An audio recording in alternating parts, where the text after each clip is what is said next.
When you think of gangsters, you probably think of opulent parties, obscured by a haze of cigar smoke.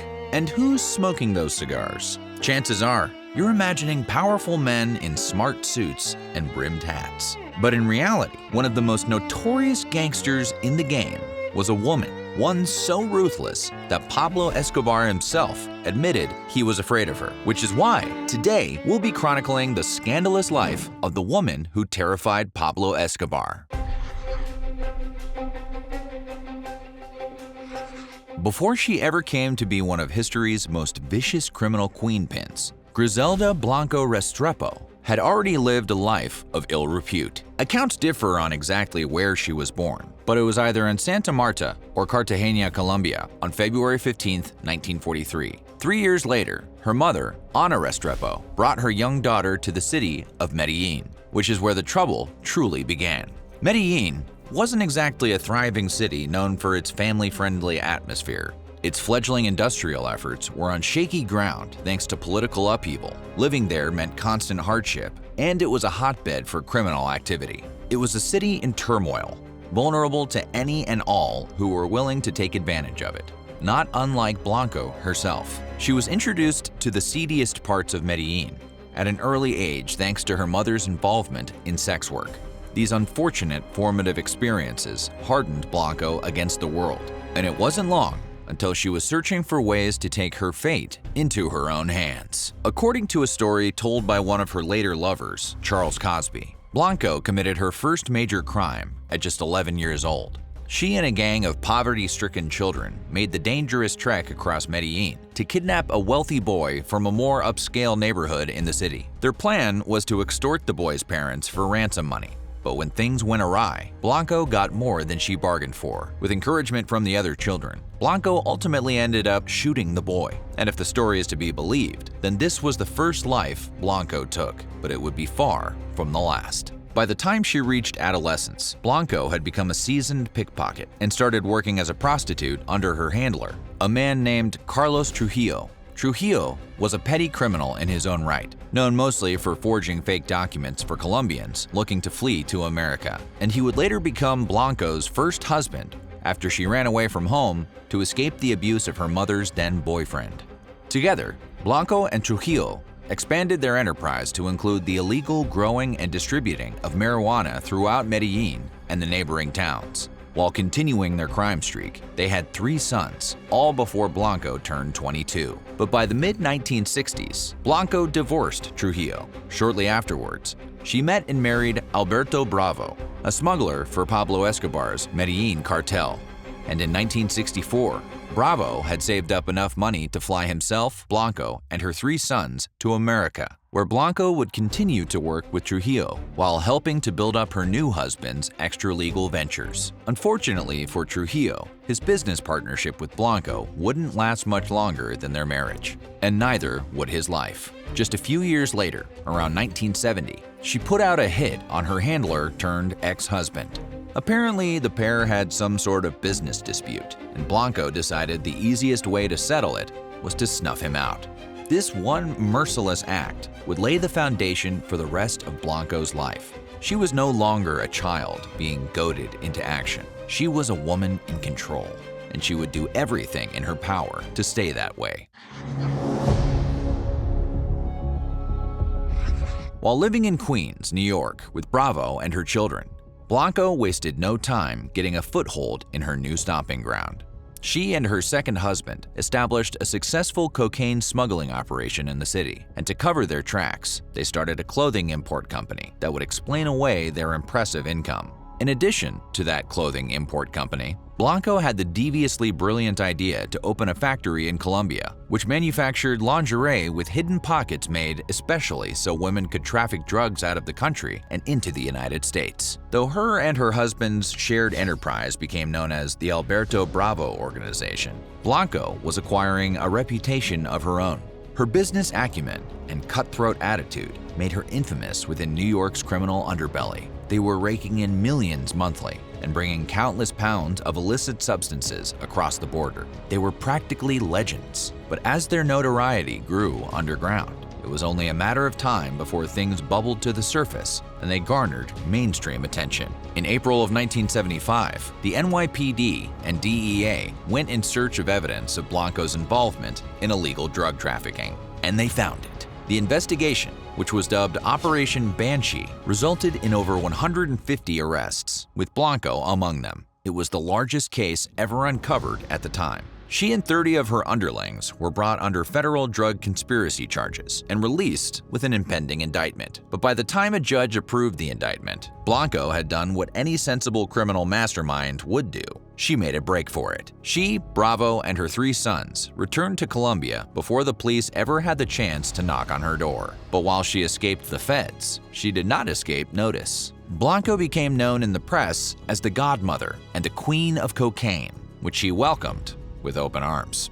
The general public's fixation with gangsters had hit its peak just a few years earlier with the release of The Godfather in 1972, and apparently, Blanco was fully embracing the comparisons. She and Bravo continued their operations from Colombia as best they could, but after a few months, tensions began running high. The pair got into an argument over their business. Blanco accused her husband of embezzling millions of dollars from their business, and he accused her of taking this whole Godmother thing too seriously and going mad with power.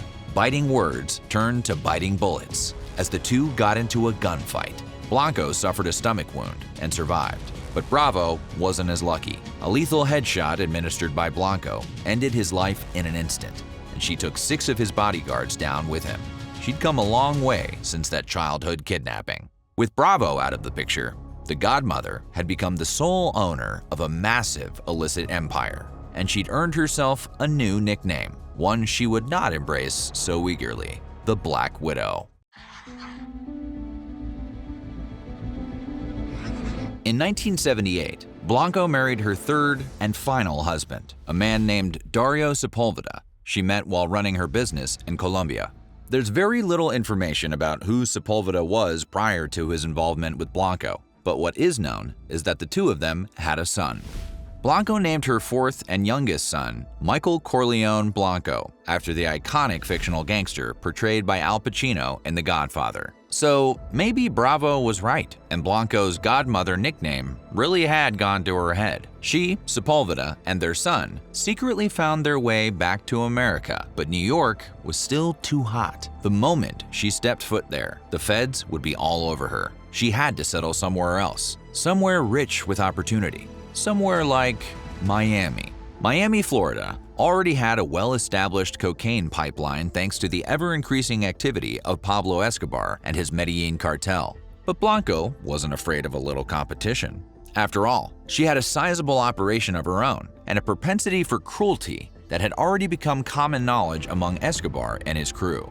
That propensity would end up coming in handy as Miami devolved into an all-out drug war, with violence between rival cartels flowing as freely as the substances they trafficked. Actually, Blanco may have even been the reason the war started in the first place. In 1979, a Colombian drug trafficker named Germán Jiménez Paneso and his bodyguard, Juan Carlos Hernandez, perished in an infamous shootout at the Dadeland Mall in Miami. Several others were injured, and it was allegedly 2 hitmen under Blanco's employ who instigated the skirmish. That incident led to a dramatic increase in clashes among rival cartels in the area, and the pressure built until Miami became known as the drug capital of the world. So many people lost their lives in the struggle over turf and reputation that by 1981, the city morgue literally ran out of space and had to rent a refrigerated truck to store lost souls. And Blanco was right there ordering hits, bloodying her hands, and ensuring that the truck had to keep running cold.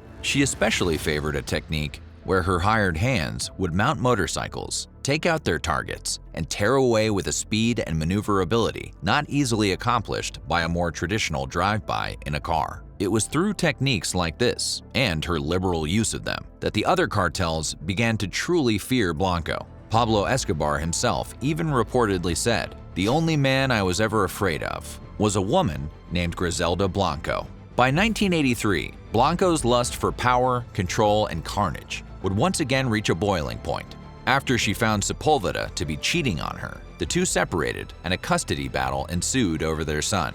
Sepulveda wanted to put their son through school, but Blanco wanted him within arm's reach. Rather than resolving things amicably, Sepulveda saw the writing on the wall. He was never going to get his way, so he absconded with their then 5-year-old son back to Colombia, where he presumably thought they'd both be safe. But nowhere in the world was safe from the Godmother. Not long after their escape, while driving down a road somewhere in Colombia, Sepulveda was pulled over with his son in the car.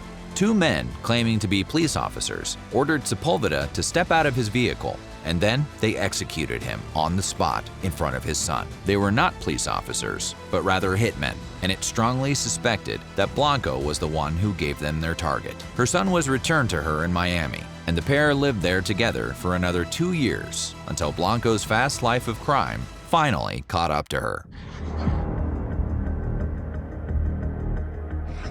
On February 17, 1985, just 2 days after her 42nd birthday, Blanco's home was raided by the DEA. She was arrested and subsequently charged with conspiring to manufacture, smuggle, and distribute cocaine in the U.S. and brought before a judge in New York City, where she was convicted and sentenced to 15 years in a federal prison. While under lock and key in 1994, she was also charged with 3 counts of first-degree murder by the state of Florida, including that of the 2-year-old son of a rival cartel member. But those were the only crimes they thought they could prove in court. Assistant U.S. Attorney Stephen Schlesinger, who prosecuted Blanco, estimated that she had actually ended dozens of lives over her tenured criminal career. According to him, she was a complete sociopath. She murdered people at the drop of a hat. She would kill anybody who displeased her, because of a debt, because they screwed up on a shipment, or she didn't like the way they looked at her. The prosecution's star witness was Blanco's own hitman, Jorge Ayala, who agreed to testify against his former boss in exchange for leniency in his own trial. But his credibility was irrevocably damaged after he was found to have engaged in phone sex with the Miami-Dade County prosecutor's secretaries. The scandal rocked the case and ultimately worked in Blanco's favor. She pled guilty to 3 second-degree murder charges in 1998, and 6 years later, in 2004, she was released from prison and immediately deported back to Colombia, where she would live the rest of her life. What she didn't know, however, was that the rest of her life would be brief. On September 3, 2012, Blanco and her pregnant daughter-in-law were out grocery shopping in Medellin, Colombia.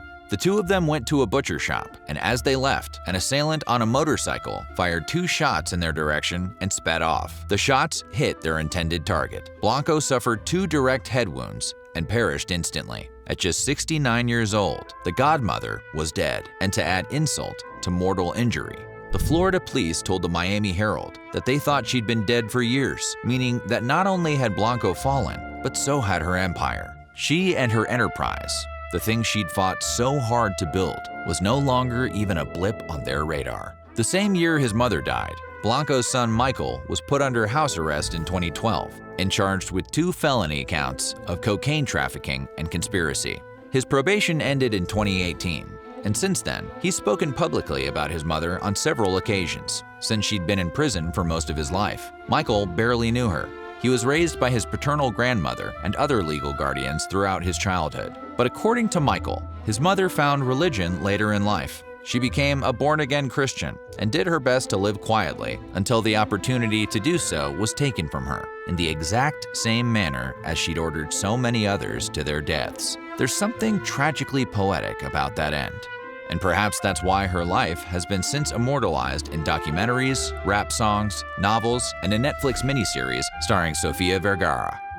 Griselda Blanco started life as a frightened, abused child with nothing to her name, and it's hard not to have sympathy for the child she used to be in her final moments. At the same time, she was almost cartoonishly villainous. She reveled in some of the worst, most heinous crimes a person can commit. She clung to her infamous Godmother nickname like a badge of honor and did everything she could to maintain it. No wonder she was the woman who terrified Pablo Escobar. But what do you think? Was Griselda Blanco an irredeemable monster or a product of unfortunate circumstances? Let us know in the comments below. And while you're at it, check out some of these other videos from our weird history.